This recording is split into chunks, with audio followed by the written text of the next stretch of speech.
Hello students, today I'll explain about crystal field theory. Okay, so before coming to crystal field theory, already we learned the valence bond theory.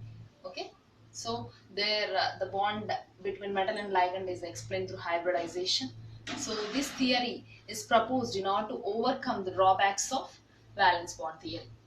Okay, this theory was proposed by two different scientists, Bethe and Van Vleck.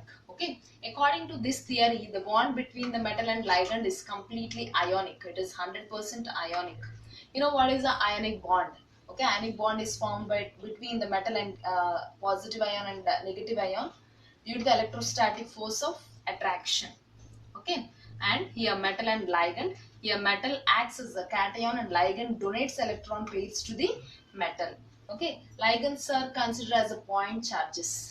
Why? Because ligands will have a negative charge, many ligands will have negative charge, and some ligands will have a lone pair of electrons that indicates already negative charge. So due to that, ligands are considered as point charges. Okay, and electrostatic force of attraction can be two types. So already we have discussed there is a electrostatic force of attraction between the metal and ligand. This can be two types. One is ion-ion interaction. Another one is ion-dipole interaction. So ion-ion interaction means when the metal is positive, ligand should be negative. Then there is a ion-ion interaction. Both are ions, no?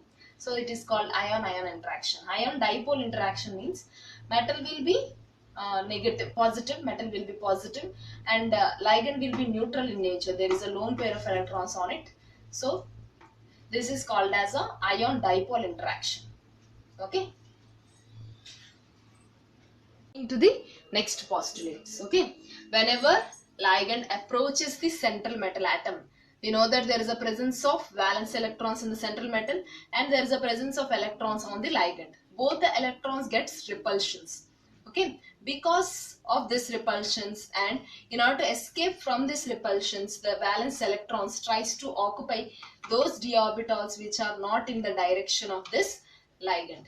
Okay, and whenever the ligand approaches the central metal, because of the repulsions, the degeneracy of d orbitals is lost. Okay, that means we know that all d orbitals will have equal energy, and whenever repulsions takes place, this d orbitals will split into two sets. They lose their degeneracy, they lose their equal energy, and now the two sets will have different energies. Okay, what are those two sets? One is T2G set, another one is EG set. Coming to the T2G set, in T2G set, the electron density and lobes of the orbitals present in between the axis. You can see dxy, the lobes are present in between the axis. In dyz, the electron lobes are present in between the y and z axis. In dzx, the lobes of electrons present in between the x and z. And coming to EG set. Okay, in EG set, the electron density is present along the axis or on the axis. You can see dx square y square, electrons are present on the xy axis. And in dz square, electrons are present on the z axis. Okay, this is a splitting of d orbitals into two sets. This splitting is called as a crystal field splitting. Okay. So because of the repulsions, the d orbitals will split into two sets. Okay, that is called crystal field splitting. Okay. Now, so the energy difference between these two sets, T2G and EG set, is called crystal field splitting energy. Okay, because this crystal field splitting energy is measured in terms of dq. Okay, now the magnetic property is completely depends on the splitting and the presence of unpaired electrons. Already we know if the compound consists of paired electrons, it is diamagnetic. If it is consists of unpaired electrons, it is paramagnetic in nature. Okay, and the color and spectral properties are explained mainly through the transition of electrons. That means whenever light, we are passing some light through the complex, what will happen? The electrons present in the lower energy orbital will transfer to the higher energy orbitals. Okay, that means this transition requires some energy. That energy is taken from the light energy. So whenever light absorbed by this substance, it re-emits that energy in the form of color. Okay, already we know that light consists of many colors like VGR spectrum. Okay, this which color is absorbed and which color is transmitted completely based on the nature of the ligands and the metal atom. That mainly depends on the complex. So whenever light energy is absorbed, it re-emits in the form of some color. For example, I can give you hexaamine chromium, hexa aqua chromium 3+. It is yellow in color. Even you can observe many copper complexes, they are in blue color. Okay, and this splitting, crystal field splitting is now explained through various complexes, that is octahedral complex, tetrahedral complex and square planar complex. So let us see octahedral complex next. So next, crystal field splitting in octahedral complexes. Okay, octahedral complexes means they'll have 6 ligands. Okay, so you can see 6 ligands. So ligands are present on the axis, along the axis, XYZ axis.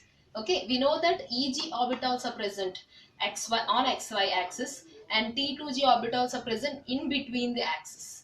Okay, now the orbitals which are present along the axis will get more repulsions and they'll have more energy. Okay, now coming to this one, here this is a splitting diagram of octahedral complex. Okay, so it is given by 3 stages. So in stage 1, all the d orbitals will have equal energy. So this is energy representation, and all the orbitals will have equal energy. So stage 2, whenever ligand is approaching the central metal, their energy rises to the second level. This rise in energy is given by stage 2. Because of approach of ligand, the energy of orbitals rises. Okay, now in stage 3, because of attack of ligand, they'll split it into 2 sets. Already I told you the ligand is approaching on the axis, along the axis. Because of this, EG orbitals will have more energy. So EG orbitals on the up direction and on downward, T2G orbitals are present. This is less energy orbitals and these are more energy orbitals. And the difference between EG and T2G is given by the delta naught. It is a crystal field splitting energy of octahedral complexes. Okay, and this is for first step 6 DQs, and for 4 is for down orbitals and 6 DQs for upward orbitals. So totally delta naught is 10 DQ. 4 plus 6, it is giving us 10 DQ. This is about the splitting of octahedral complex, splitting of d orbitals in octahedral complexes. Okay. Next, coming to the crystal field splitting in tetrahedral complexes. The tetrahedral complexes will consist of 4 ligands. So it will has coordination number 4, and this is a diagram of tetrahedral complexes. You can see 4 ligands are present in between the axis, not on the axis. So in between the axis, 3 orbitals will be present. They are T2G orbitals. Along the axis, 2 orbitals are present. They are EG orbitals. Okay. This splitting is explained through 3 different stages.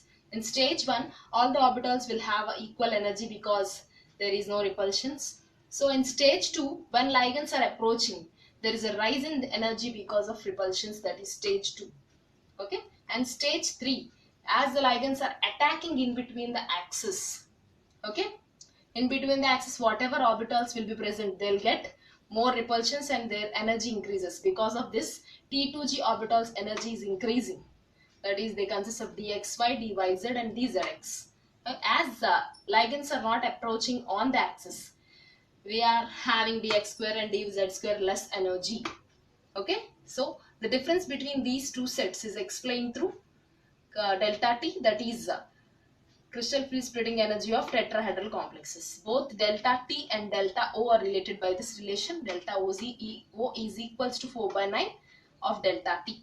So this is about crystal field splitting of tetrahedral complexes.